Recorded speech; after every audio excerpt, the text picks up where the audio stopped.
Hello and welcome to my channel, Bobo Bun So Vintage Life. I'm Lisa, I'm a vintage inspired dressmaker and I'm a dressmaking teacher. And today I am going to share with you a little bit of the history of my sewing journey.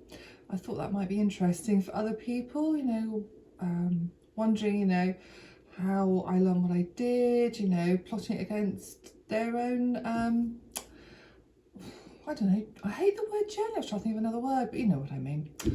The plot or long life. And also briefly talk about something I'm working on at the moment, which I do plan to share more of with you, but life's really crazy, even trying to find time to do these little videos at the moment. Rather than focusing totally on how we sew something or techniques, I just want to talk a bit about my sewing background because I think it might be interesting and useful, and I've just got some announcements I want to make and that sort of thing. There will be a little bit of sewing idea and inspiration, don't worry, it will come towards the end.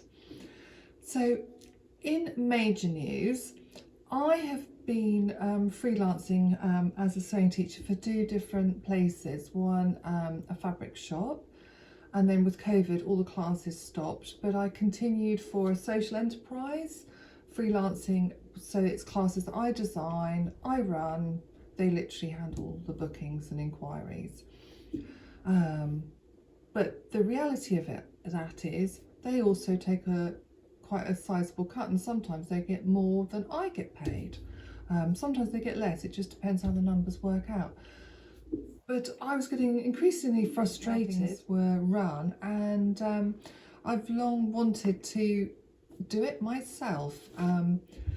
So I am launching Bobo Bun's sewing school in real life here in Norwich. That was what it'll start off with. So it will have weekly classes, and 3 of them are already just about full. I'm saving a few places for people that I know will probably want the place, but they're away on holiday at the moment. So yeah, I just launched it last week. And the classes are really filling up.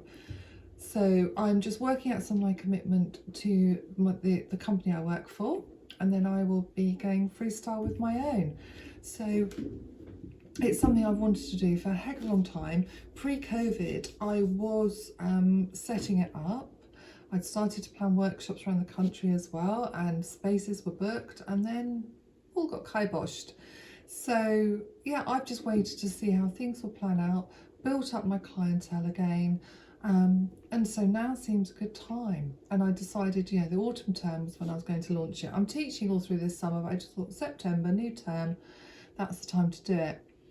So I was planning to launch my Patreon page or Patreon in September, but I'm moving that back to Christmas because I need to earn real-time money to keep us ticking over, and that will pay for the website that I'm having designed. I haven't ticked the box on that starting yet because I've got loads of work to do with that.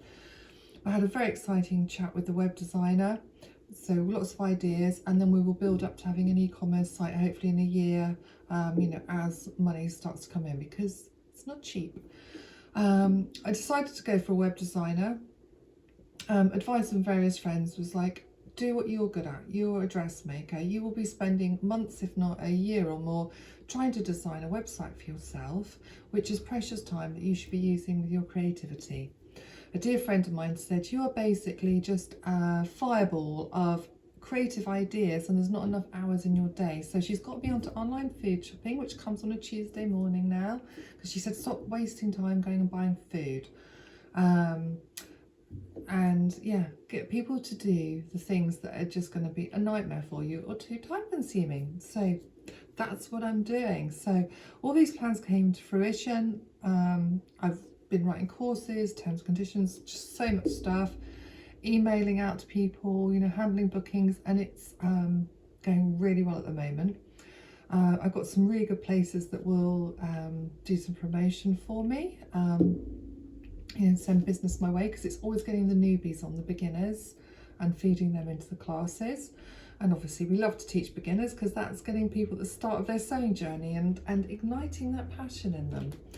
So got those. So at the moment I'll be running fitting pattern skills, my daily morning, weekend and evening sewing clubs, which people love to come to because they can sew whatever project with me walking around as an encyclopedia or giving demonstrations as and when need be, and it's just really sociable and lovely. So I've got those running, and then I will probably every 2 months, and then probably every 2 months I'll run a workshop, of which I've got loads of really good ideas for those. So yeah, hoping like in the new year the Patreon then will run, because I've made so many things for it, planned out loads, so I'm really excited with all my ideas I've got there as well. And then in last night's pattern fitting class, the group stood around and I was showing them how you draft bodices, which comes up for the thing that I'm going to show you I'm working on at the moment. And they said, well, how about a sewing retreat, you know, and that is something that's been in my head, so maybe a sewing retreat would be on the cards in the future. I've got ideas which I've planned out for vintage fabric market, of which Nikki at Missy Mop Fabrics phoned me one day to say she was talking to Sarah Oliver at London. So hello ladies, if you're watching this. But they apparently had been talking between themselves, and they love Norfolk. Well, don't know if Nikki's been, but Sarah knows it really well. And they said, we thought you should run a vintage fabric market of textiles fair. And I said, yeah, it's already in the ideas and planning, just got to check out venues and get that running as well. So hence my friend said, you're a creative fireball of all these ideas and there's not enough hours in the day, and yeah, time to see friends and be with my family and just chill, but don't do much chilling. Had an interesting chat with my oldest daughter last night, and I'm sure she won't mind. In the beginning of her first year in Oxford at uni, she got diagnosed with ADHD, which I was really surprised that I'd not you know, been aware of, having taught students 16 plus with behavioural and learning needs. But girls just do present differently, but it just was all like bang, you know, so blooming apparent when she got diagnosed. And she was out with a friend last night who also has ADHD, got diagnosed at uni, and they both said, they were talking about the fact that it comes down the maternal line, and we have wondered if I might have ADHD too. Not that it necessarily needs to be diagnosed or anything like that, but a lot of my behaviours fit about constantly having to be busy, brain always whirring, always going on to another thing. She saw lots of patterns of behaviour in me. But you know, Rosie said, whereas normal people feel this way, and I said, no, your normal is normal. Everybody's idea of normal is normal. There's no such thing as the group consensus that the normal's over there. Anyway, I digress. It's just an insight into how my brain goes. So I am just super excited to finally be launching this arm of my business. It's just like, oh, you know, it's been a long held dream. When my marriage ended, I'd got a load of money in the bank, and for years before that I'd wanted to I pictured basically living above the shop and having this amazing shop, and I could see the mannequins in the window of clothes that I'd made, and people could learn how to make those clothes or buy those clothes. They could come in and buy all these vintage fabrics and patterns and trims, and they could come to workshops, and my daughter would be upstairs doing homework or telly or whatever, and then older when they'd be out, and I could be downstairs working and pop up or be there in daytime. And that's what I pictured. And then I just thought, you know, they were still at school then, paying school fees. So I just thought it's just too much of a gamble right now. Let's just safely see through these years. So I didn't do it then. I just decided to freelance. And the reason I'm going forward again, because before that I was a qualified FE lecturer. I taught A-level English and then moved on to teaching. I taught ex-convicts, people on probation, adults with mental health problems, before moving on to 16 plus with learning and behavioural difficulties or needs. So I've always loved teaching, but I've always been a dressmaker right back from 16 when I went to study textiles at art college. I didn't do a fashion degree because the lecturers at Central St Martin's just really took the mickey out of me in a nasty way about being from Norfolk. They had like these preconceived ideas, and I was 18 and not very confident and just thought, I don't want to go there, it's horrible. So I waited a few years and then I moved to London. I was working there and then I applied to do an English and art history degree. I thought, you know what, I just want to go in another direction, and literature is my other passion. So that's what I did. And then years later I was working in advertising after a stint in fine art and antiques PR. And I decided I wanted to be a lecturer, so I did my postgrad so that I could teach. So that's where it left me to. So my mainstay of my passions through my life have been teaching. I just get so thrilled when I see the penny drop with people, or they make something wonderful, they grasp an idea, their excitement, their enthusiasm. I love being part of that. I love being part of enabling that to happen, not in an arrogant way. It's just lovely to be able to share what I've learned, my skills, to enable them to really enjoy. So love teaching, and dressmaking just became more and more of a passion. And it's kind of frustrating at this time of my life that I now know what a big part it actually plays in my life.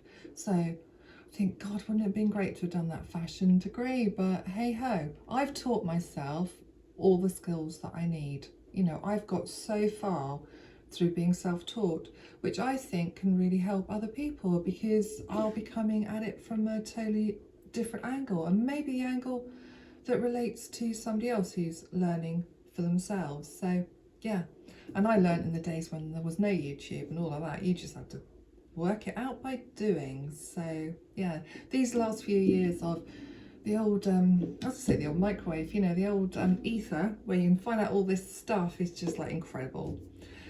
So that's where it's led me to bringing together the two things. And when my marriage ended in 2014, 2015, and I was made redundant at the same time, yeah, it was like double, like 2 redundancies in one go. So it's new direction time. And that's why I decided I wanted to be a dressmaking teacher. So I spent a year, like, used it as a sabbatical really, learned everything I could, so I felt fully equipped. And that's when I started freelancing. So it's yeah, it's been a long dream, and I've got to where I want to be in terms of that. And now, like, whoa, I'm launching my own sewing school. So I'm just oozing with excitement and pleasure. So the next thing, that part of my whole sewing learning journey, I'll hold up these books. I've got these two. I should hold up this one as well. Can you see that one? Gillian Holman. There you go. I can't remember this lady's name. Sheila McEwen. And then good old Winifred Aldrich. They're my 3 pattern cutting Bibles. There was another one I saw ages ago in Cambridge, which I would like to get, if I could remember what it's called, but I'll be able to track it down. But I always refer to those, and then sort of work the rest out myself. And I watch YouTube videos, particularly like the Closet Historian. I think she is just incredible. I like how quick and punchy she is. And I really must remember to comment, because it's so good to give people feedback and, you know, tell her how much I really benefit and enjoy her videos. So if you remember quite a way back, I was drafting my own bodice block. I've since drafted a sleeve block and a skirt block. So I've been playing around with those and different shapes and whatever, making toiles from those different shapes, but I'm not actually committed to making a garment.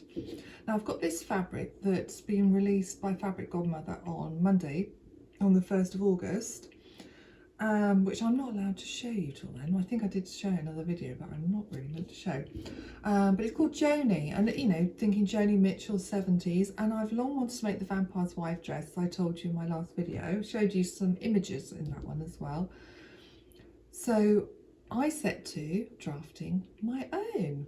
So if you see behind, this is the wearable toile that I've been making. It's a Marks and Spencer's 70s bedsheet. Now, it might look really strange, but I've pulled it up. I put rolled up tea cloths in the shoulders, so that just shows you, I think, you know, she's that much too short for me. This is where my bust, so I pulled it up so it fits nicely on the bodice. And these are the sleeves, which I put 6 rows of shirring in. I have got to put some Petersham ribbon up in the sleeve head so that that will stand up. So I've done a lovely raised sleeve head and the 6 rows of shirring with a frill below.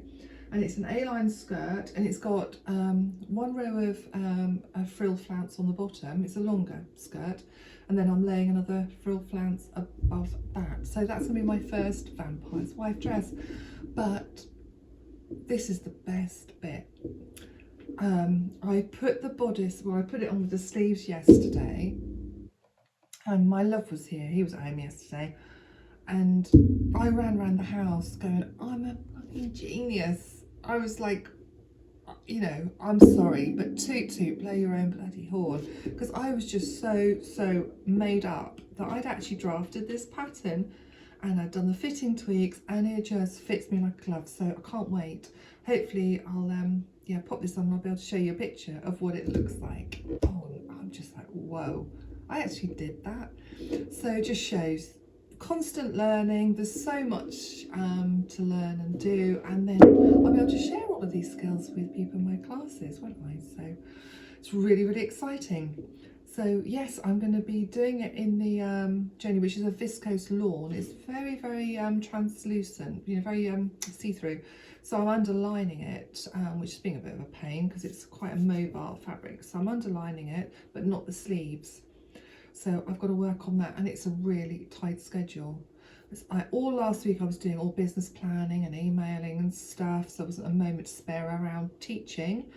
This week, teaching and doing business stuff, plus I've got to have this dress made. So I made the wearable toile in a day after an afternoon of drafting the patterns up, because I had to move all the darts around to be a French dart in the bodice.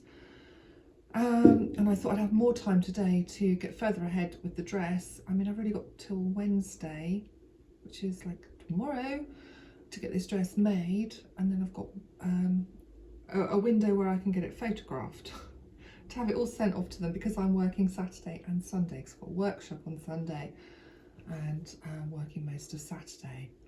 So my goodness, it's just all a bit of a harum-scarum tight schedule, but fingers crossed. So that's another reason I came on here to just talk to you, because this was stuff I wanted to tell you anyway, but I thought, yeah, I haven't got time to be making any fandangly YouTube video. I'm sorry. And I don't think I will next week. It'll be a quickie. I'll do something creative for you next week, but it'll be a quickie because my very old, she was my closest friend when the children like were babies, and then she emigrated. She's a Cornish girl, and she emigrated to Australia. I'm trying to think now how long ago it had been. About 17 years ago, and I've not seen her since. She came back to the UK just once, and unfortunate things happened and we just didn't meet up. And so yeah, I should be seeing her on Monday. So yeah, fingers crossed that all goes to plan. You know, she'll be coming up from Cornwall before she goes back to Australia. So hopefully I'll see her on Monday, and then yeah, I'm going up to stay at a friend's by the sea in the middle of the week. Just catching up with people I haven't seen for like, well, 17 years. My other friend I haven't seen for about a year and a half. So it's just like catch up week. So that's that. So hopefully you found this enjoyable. I don't know, I like to know the backgrounds of people's sewing stories and where they're at. And I don't think I've necessarily done it in a very linear way. I've gone a bit but I hope you will follow that. It's just the way I am. My brain like leaps about, which is another thing that leads back to the ADHD. Got in the paddling pool the other day on Sunday when it's really hot. Got in, ate a lolly. I was doing synchronised swimming and all sorts of demonstrations for my love, you know, as much as you can in a pretty big paddling pool. And I was making him laugh, and then I sat up and said, right, I've had enough now, I'm going to do something else. So yeah, I'm always on the go. A friend at uni said I was like the Duracell bunny, you know, that had those batteries and you're just like all on the go all the time. So this is me. Anyway, thank you for joining me today. And until next time, yes, please subscribe so that you get notified. Comment and like. It's lovely having you here, and I really appreciate all your heartfelt comments. They're lovely to read, and you know, and I like to chat back with you. So please join in, and I shall see you very soon. Bye bye.